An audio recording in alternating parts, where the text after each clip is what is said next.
Ever wondered about the rich history of the Sitakunda area and the fascinating prehistoric weapons discovered there? Intriguing, isn't it? This region, steeped in history, has been a witness to the rise and fall of numerous civilizations. From the discovery of prehistoric weapons to various man-made stone fragments, each piece of evidence tells a unique story. These findings suggest that this region was inhabited by the Austroasiatic tribes during the Neolithic Age, only to be later displaced by the Mongols. Join us as we take a journey through time, from the Neolithic Age to the present, to uncover the story of this intriguing area. Our journey begins in the Neolithic Age, a time when the first human settlements appeared in the Sitakunda area. This period, also known as the New Stone Age, marked a significant shift in human lifestyle. From being nomadic hunters and gatherers, people began to settle down, forming communities and developing agriculture. In the Sitakunda region, evidence of these early settlements comes in the form of stone artifacts and various human-made stone fragments.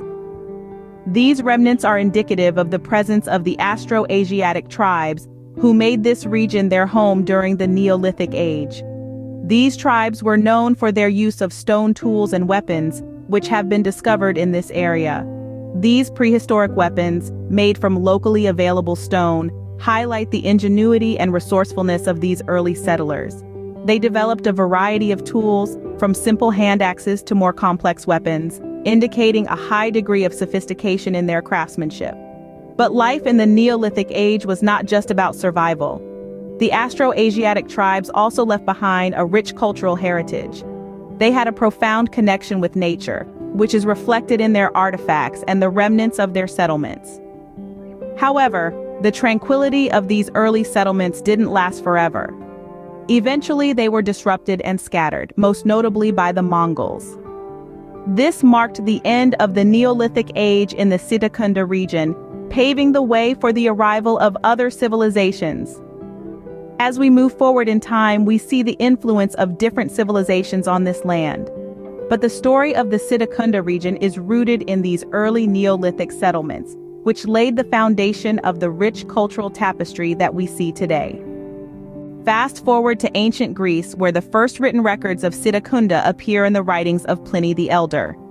Pliny, a famed Greek geographer and philosopher, wrote about a place called Chris.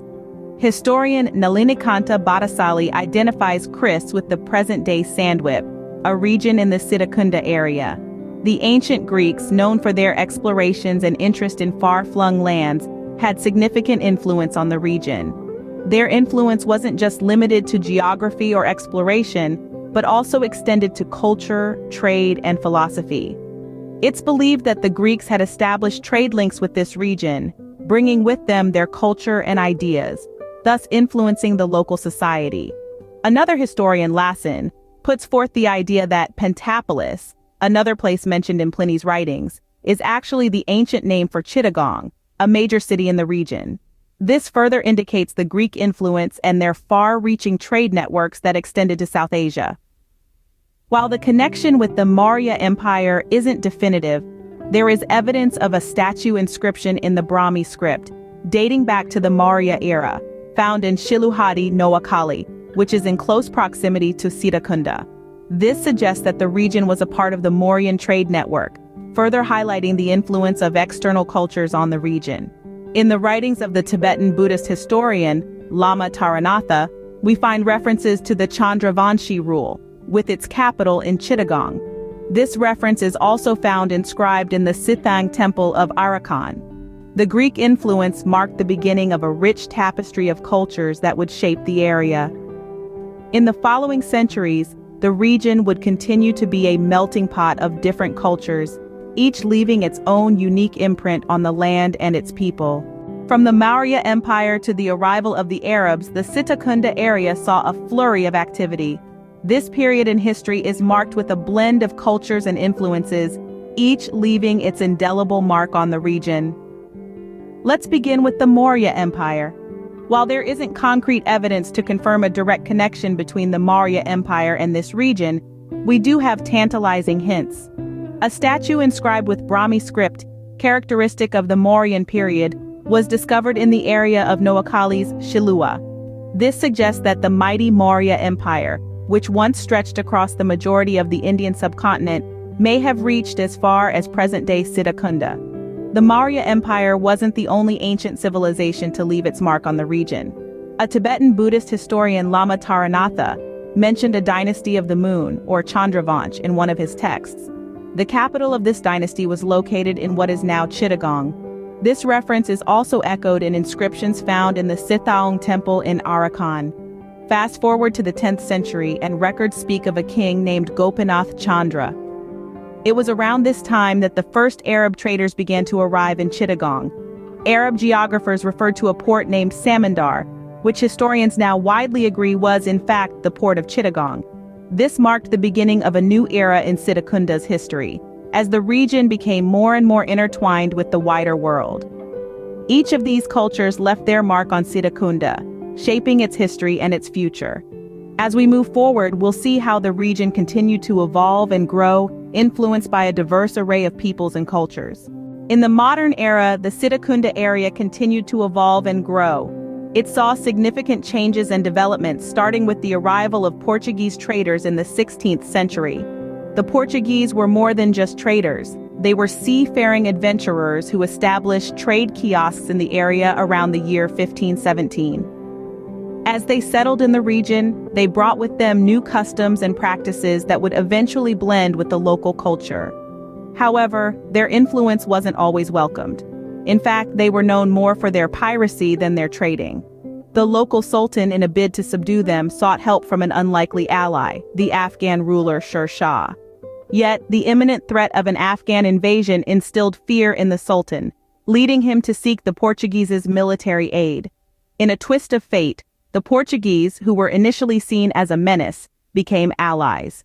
They were granted the right to build a commercial outpost in Chittagong in the year 1537. This marked a significant turning point in the region's history, as it established Chittagong, and by extension the Siddhakunda area, as a crucial trading hub. Over the centuries, the area continued to grow and thrive. It weathered invasions, saw the rise and fall of empires, and welcomed traders from across the globe. Each event, each change, left an indelible mark on the cultural and historical landscape of the region. Today, the Siddhakunda area stands as a testament to its rich and varied history. It is a melting pot of cultures, a vibrant blend of old and new, and a symbol of resilience and adaptability. The echoes of the past still resonate in the present, shaping the future of this remarkable region. From the Neolithic age to the present, the Siddhakunda area has been a melting pot of cultures, each leaving an indelible mark on its history. It's a place where the whispers of the past echo through the ages, where every stone and artifact tells a story.